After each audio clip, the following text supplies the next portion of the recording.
So, where did we leave off? So yes, okay. So, why do you suppose, with all the freeze, flight, fawn, fold, and Flop flop, and fight. and And flight? we Yeah. tend to think of it as fight versus flight, but that's been added to Yes.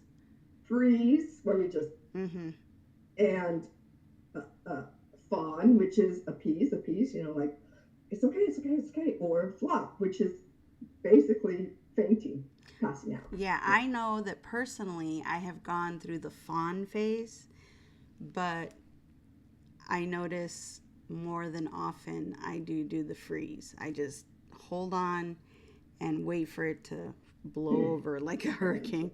But Hold your breath. Yes. yeah, um, what makes a person different in those? So like what makes people well, actually on the opposite end, the person that's angry or with the aggression.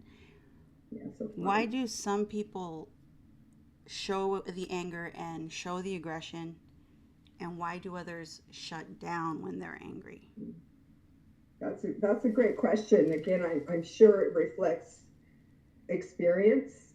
So if you've been Mm-hmm. successful in fighting, you will likely repeat that. I think there are some gender differences. I think males are much more likely to fight. Females are much more likely to freeze or fawn, Mm, okay. because that's also more stereotypically appropriate. Women are to be the nurturers. Guys are more the tough and ready to protect. So they're ready to fight.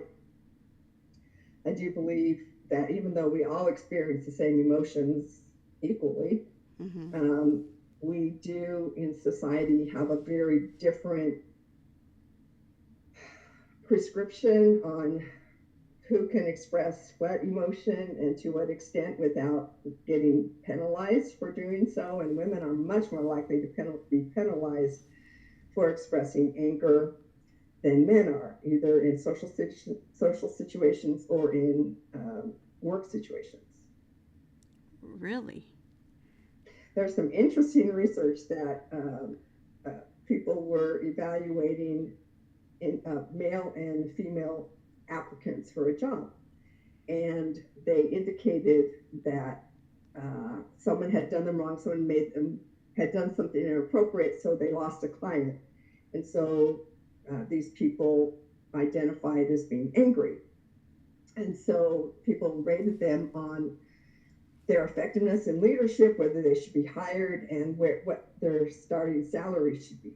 And in all cases, women were rated lower, paid less, and less likely to be suggested to be hired than men.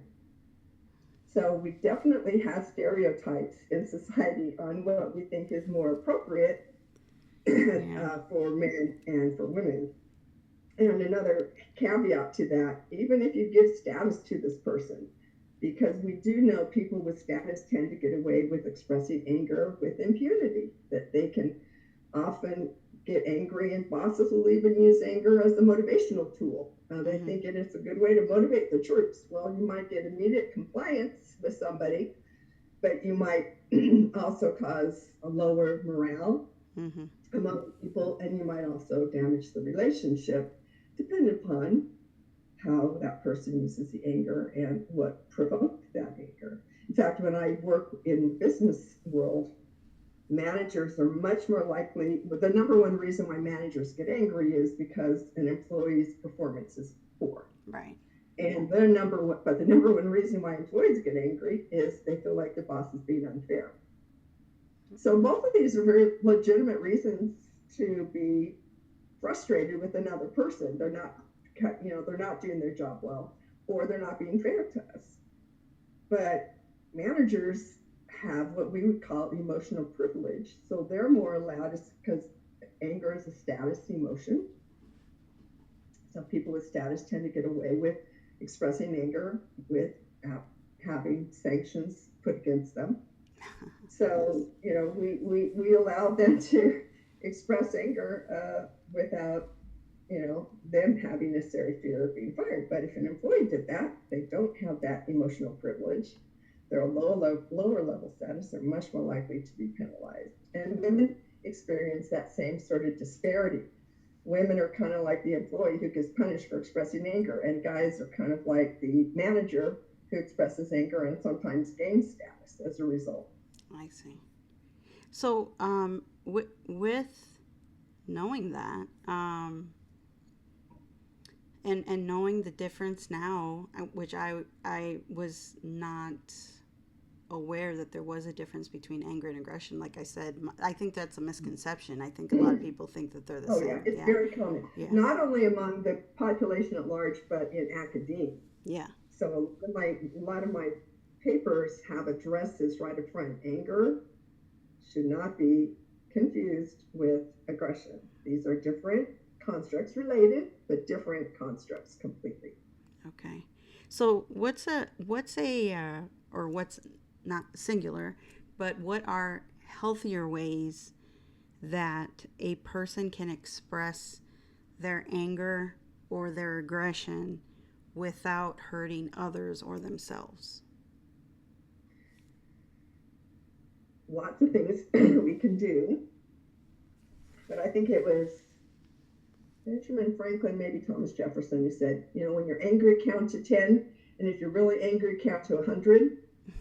So, the thing about anger, especially state anger, so a change in environment makes you angry. Something's happened. Is they tend to be intense but short-lived, and it's your automatic nervous system. It's going into overdrive in these situations. So you get really tense, your blood pressure goes up, your hands start to sweat, you get goosebumps. Okay, so we have all these kind of automatic responses that just happen when Right. we're in that fight versus flight mode, right? So it's just an automatic response. So the best thing to do is to allow that time to go back down. So bring down that automatic response, and it just takes some time. So one of the best things that we can do when we get angry is to wait. Just don't take a walk, have deep breathing for about 10 seconds, leave the room, just slow that process down, slow it down, and bring that intensity down to a level that where you can say, okay, what you just said, that has really ticked me off. Give me 5 minutes to calm down, then we're going to have a conversation. So, I mean, there are ways you can do, even with intense anger. A lot of our anger is frustration or irritation, so more minor as far as intensity. Mm-hmm. And so it shouldn't take very long. But imagine if you're raging, whatever, with something that is so egregious. You need to have time. So first thing to do is slow it down, bring it down, take deep breaths, go for a walk, get something to drink, go have something to eat. Being hangry is a real thing. My granddaughter, my son-in-law both get hangry. Yes. They get very angry and irritable around dinner time, and it's just, we know they're hungry. So feed it. Give them a Snickers. I don't know, whatever. So one of the best things is just to slow down your automatic response by giving yourself a little bit of time. That must take a lot of practice. Pardon? That must take a lot of patience and practice to be able to get to that level, because I know when I get angry, even though I'm a freeze when someone else is yelling or there's something violent going on, even in the movie, if I'm watching a movie and there's an aggression part of the movie, I freeze because I'm just like, okay, what's going to happen next?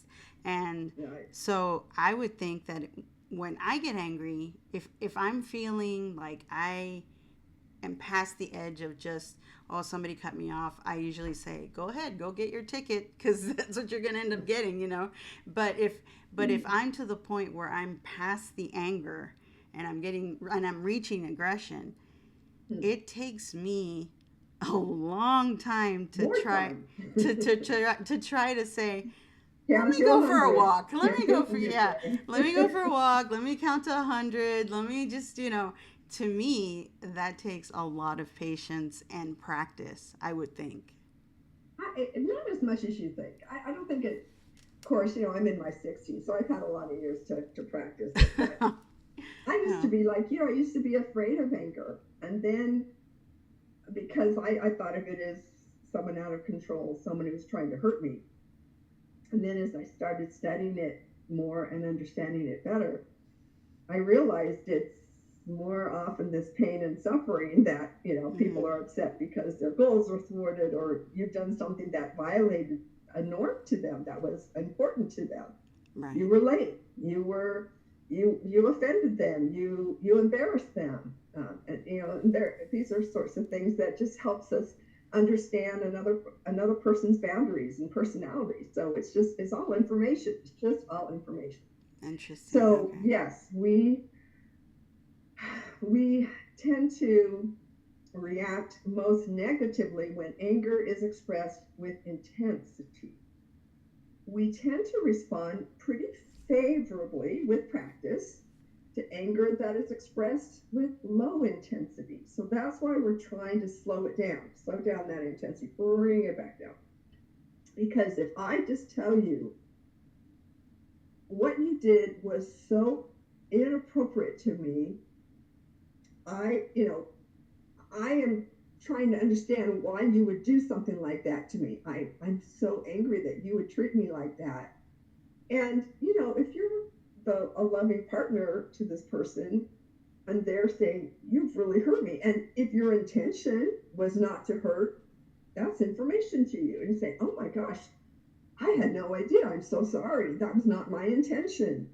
So you can see when you have the opportunity to express, hey, I'm angry, but is this something that we can discuss? Or is this something that we can work out together?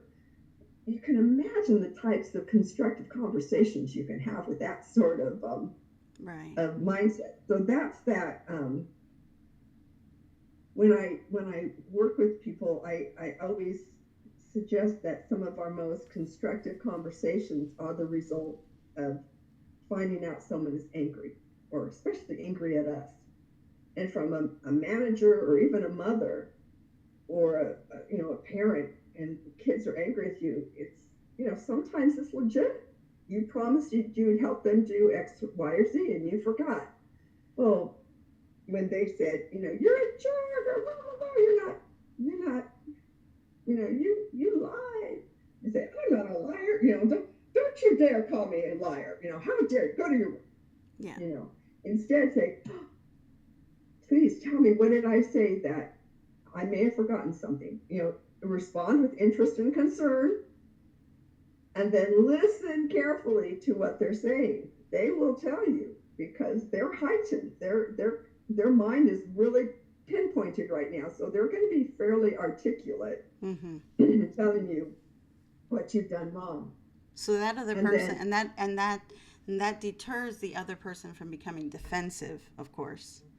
yeah, Yeah. especially if you're saying, "I'm really concerned. What has got you so upset?" And then listen to their response, and then ask, what can I do? What can I do? Well, you can listen, or you can do what you promised, or and so there are so many ways that if you just can not get angry when they're angry at you, if you can just say, can we talk about this? And maybe they don't want to talk about it. Maybe this too intense. So it's okay. Give Mm-hmm. them an hour. Give them 20 minutes. That's good. Let them bring that intensity down. Say, listen, let's let's talk about this in 5 minutes, okay? And I really, really do want to understand what's made you so upset. Mm-hmm. So I'm so happy that we can have a conversation about this. So you want to just let them know. You want to figure out, what's your boundary? What did I do wrong? Where has a social norm been violated? Was it me? Was it somebody else? It may not even have been you, right? That just placed anger when they got yelled at by the teacher, and now they go home and they see another authority figure, and so now Yeah, they to found up take enough it out. courage to Yeah. yell at that authority Yeah. figure when they couldn't do it at school, right? Right. So with So, yeah. I'm sorry, keep going. No, I'm just saying, just you say, does it take a lot of time? Does it take a lot of skill? We use the term emotional intelligence to kind of talk about skill sets around emotions. And there's only three categories of that. There's self, self, uh, self acknowledgement. So it's basically self awareness is the word I'm trying to Right, come up with. right. So self awareness. Wow, I'm feeling angry. Or wow, I'm really hurt. And then self management. And that's where you can calm yourself down. You can think about what the other person may have been motivated to say, why the other person may have been motivated to do that or say that. So there are these four categories. Kind of self-awareness, self-regulation, and then there's social awareness. Oh, this person is really upset, and empathy really comes into play in that area. And then relationship management. So it's kind of the self-awareness, self-management, and then there's this social awareness. Oh, I made somebody angry, and relationship management. So if we become a little bit more conscious, My producer back there has something to say. he's making a little nest in the past. Yeah. He's trying to let out his aggression right now. Excuse me. So that is a skill that we can develop. We talk about it like intelligence, like, oh, we're born with it. We're really not. Even our intelligence is something we can expand by just practicing, right? Mm-hmm. So same with the emotional intelligence. The more we become aware of, gosh, what am I feeling right now? Am I feeling hurt? Am I feeling sad? Am I feeling angry? Am I feeling fearful? Just being able to identify emotion. And then, okay, is this a big deal? Is this more about me or more about them? And I'm talking specifically about anger, but you can apply it to any emotion: fear, sadness, happiness. Mm-hmm. I mean, there can be inappropriate expressions of happiness. The term Schadenfreude is a German term for being happy at another person's misery. How horrible is that? But yes. You can still be really happy at another person's misery, right? Yes, yes. So there are positive and negative orientations or elements to every emotion. Yeah. Yes. There's nothing inherently wrong with feeling angry. There's nothing inherently wrong. It's just information. The problem is when it makes you sick or it destroys relationships with other people because you don't know how to self-manage. Right. So it's really just it's the opportunity to practice, to be aware, oh, this is what I'm feeling, and then to practice this kind of thought process of what's going on with them, what can I do differently, can we have a conversation? And I'm a communication specialist, so my belief is so many of our ills in the world could be resolved if we could just talk to each other.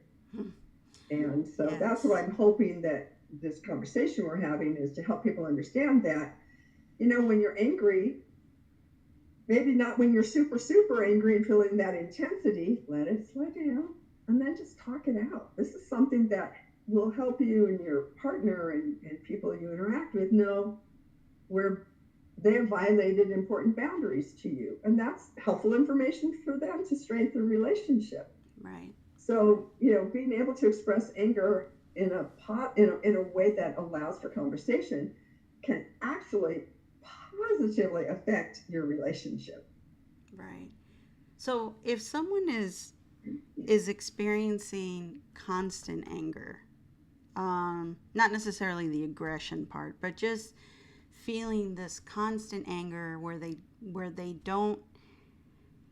think that they don't know, constantly violating their norms. Yes, or just internally having it internal and not really expressing it in any way, but except for maybe secluding themselves, retreating, and not really being able to have the words to communicate as to Yeah. where that anger is coming from, how can we penetrate or introduce or marriage forgiveness with that anger connection, or that anger connect that that person is feeling? So if I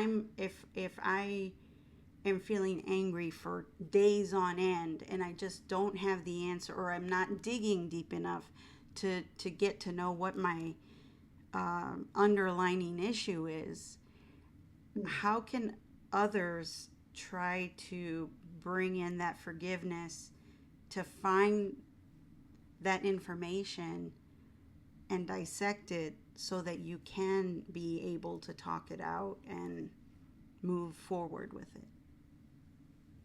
Well,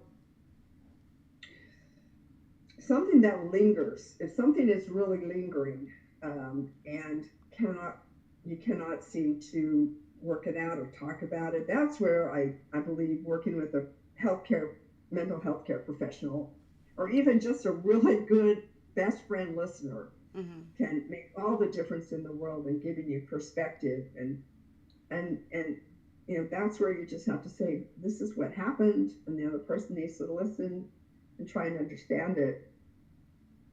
And most of us are not trained specialists in this area, but even the sense of feeling like someone has heard you might be healing in and of itself.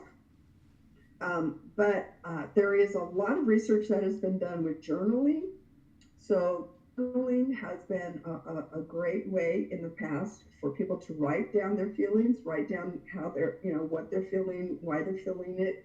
It's another way to try to get to the bottom of what's making them so upset. So I really believe in that form of therapy. Just write what you're feeling down. And then when you write it, then you can go back over and say, okay, yeah, I didn't really realize X, Y, and Z. There's a comment by a social scientist who said, how can I know what I think until I see what I say? And that Mm-hmm.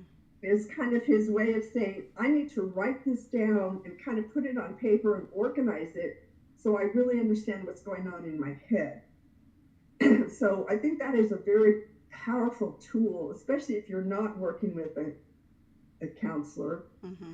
And it's more of a trying, the self discovery is to journal, to write it down, and then to try and dissect it. Was it me? Was it him? Was it her? Was it how I interpreted them? Did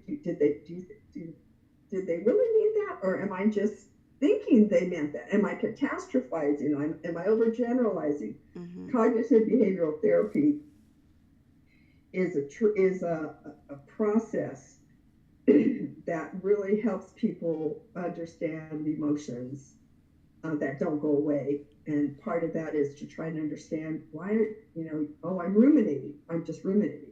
Right. I'm catastrophizing. I'm thinking the worst possible scenario, or I'm ruminating. I just can't let this go. I'm just going over and over in my head. And they haven't thought about it in 10 years, right? So write it down, talk it out, write it down. And then, if that doesn't work, um, I, I would say, let it die if you can. Be the bigger person, forgive. And there's a mantra I'm going to share with you now that really seems to fit with people who experience anger. And it's just different ways to deal with the anger. So I use it with a little hand gesture. So maybe this will be helpful to your viewers. So I have 4 types of responses to anger that you feel. Okay. Slow it down, which Slow it we've already down. talked about. Bring Yes. that intensity down. Slow it Slow it down. Let it die. down. So Let you it can just die. let it die. You can forgive. You can be the better person. You can say, this is more about me than, it's not the big deal. Okay. Slow it down. Let it die. Talk it out. That's my favorite. After Talk. you slowed it down, is to Yeah. talk it out and give them that information about what they did that violated your social norms, that cross the line with your boundaries. Talk it out or give it up. So give it up is that giving it to a higher power. Mm. Um, Or in a work environment, give it up is put it up the chain. Go to the manager, go to HR. You cannot seem to be able to work it out between yourselves, so give it up. So there's really two ways from an ecclesiastical or an existential way. Giving it up is karma or the higher power will take care of this, forgiveness, whatever it is. Give it up to them to deal with.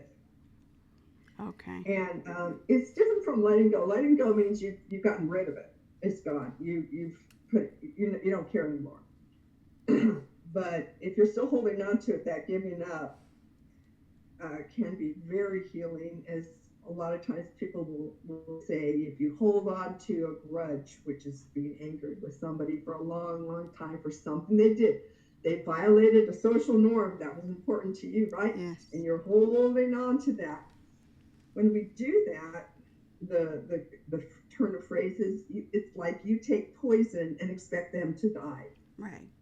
because that holding onto the grudge, keeping yourself in that hyper vigilant, automatic, um, um, nervous system, high intensity. You're that's hard on your body to stay in that fight versus flight mode, right? Right. All that adrenaline's pumping through, your heartbeat's gone up. A lot of people, die from anger. They die from strokes. They die from heart attacks because they're holding on, right? So we got to let go of that. And so we want to bring down that central nervous system response, that automatic response of fight versus flight. Calm it down, and it's going to be okay, right? And when you can do that, then you will live longer, I promise.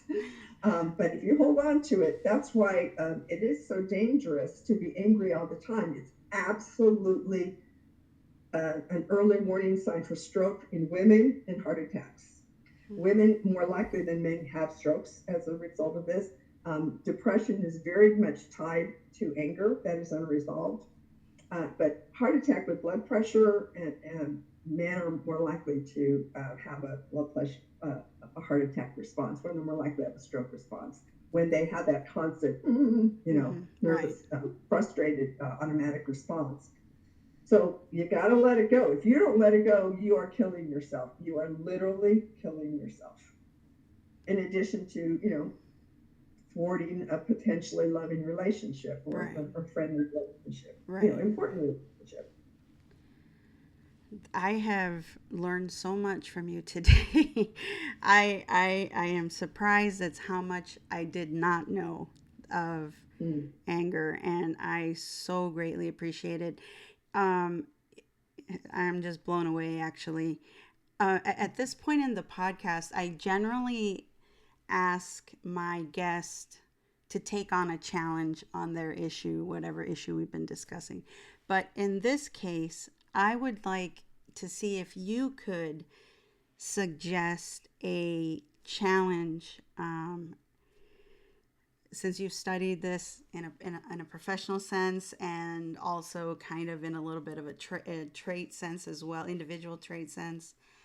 What challenge would you suggest to somebody who struggles with the anger issue or the aggression issue on a daily basis? Well, I would be surprised if we all deal with anger at some point on a daily basis. If we deal in society, it's a social emotion. Oh, When yeah. we interact with people, we're probably going to get frustrated every day by something, right? Right. But if it's really deep, first thing is if you can't do counseling, start writing it down. Write it down. So I guess my challenge would be, right when you get angry, write down why you're feeling angry, and then go back 10 minutes later and look at it and try and understand it better. I also would challenge them to try the mantra: slow it down, let it die, talk it out, or just give it up. Let someone else help address what is making you angry. And we have that option either from a spiritual or existential Mm-hmm. opportunity, or from a managerial and HR opportunity. We have people who are whistleblowers, people who are Yes. complaining against discrimination and bias, and they're trained to help people deal with these sorts of things. So don't do it alone. If you can help it, I think that will speed up the recovery of whatever initially has made you angry.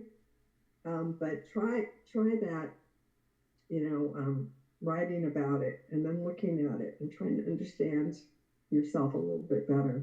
I hope that helps. I hope the mantra helps.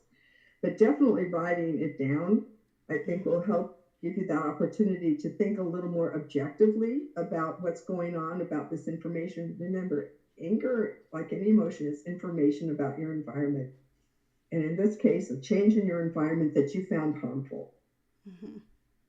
So we don't want to live in harmful environments. We need to get out of them. So it's very helpful to try and find out where you felt harmed and to try Yeah. and address it. Well, I really appreciate that. I really appreciate the mantra too. I think that I will benefit from practicing it myself, because I Works for me too. I do it too. because I know I have a lot of PTSD from childhood trauma and adulthood drama.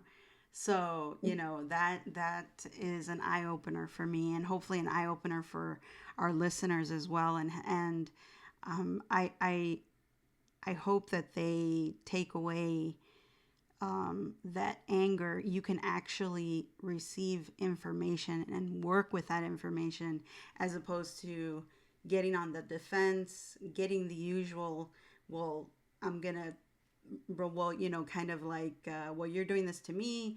I'm going to do this to you, just to hurt each other.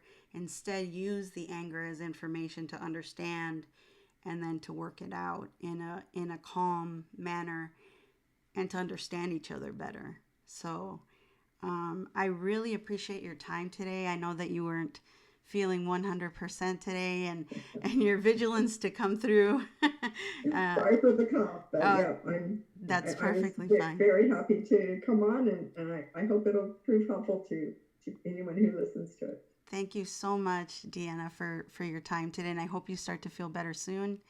And I hope you Thank you. have a healthy, physical and mental health type of day, and get your rest and You drink your too. water. And thank you so much again for being our guest on Thank Brace you. Yourself. Thank you. My pleasure. Bye bye. Bye bye. Well, once again, we'd like to, thank Deanna for her time and the information that she shared with us. It's definitely been an eye opener for me. I hope it's been an eye opener for you. I've never, ever thought anger as information. I thought it was just a secondary emotion to being hurt. So, obviously, that is sometimes a misconception.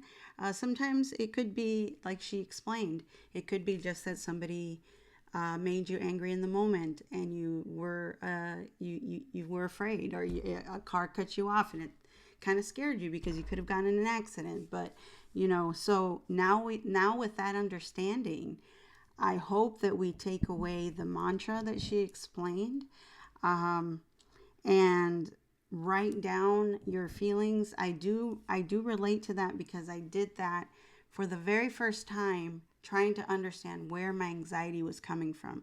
I literally wrote down the feelings I was having, not necessarily sentences like, today this is what happened, because I know a lot of people have a stigma about journaling. And so what I do instead is write the feelings that I'm having during that moment.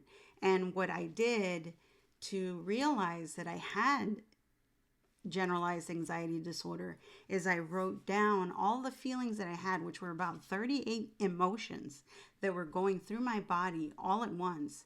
And I presented them to my therapist. And once they looked at it, they said, "This is a panic attack. You are suffering. How many times throughout the week do you have these feelings?" 4 or 5. He's like, "Yes." And so we went through an assessment, and I was diagnosed with generalized anxiety disorder, and very much so on the angry side, and PTSD, because I did have childhood abuse.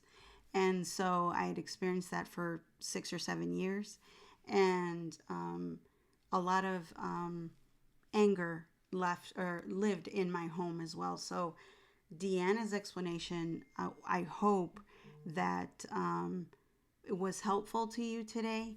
And let's try to practice that the mantra, and then try to practice to step away from from the emotion, or step away from the situation of anger.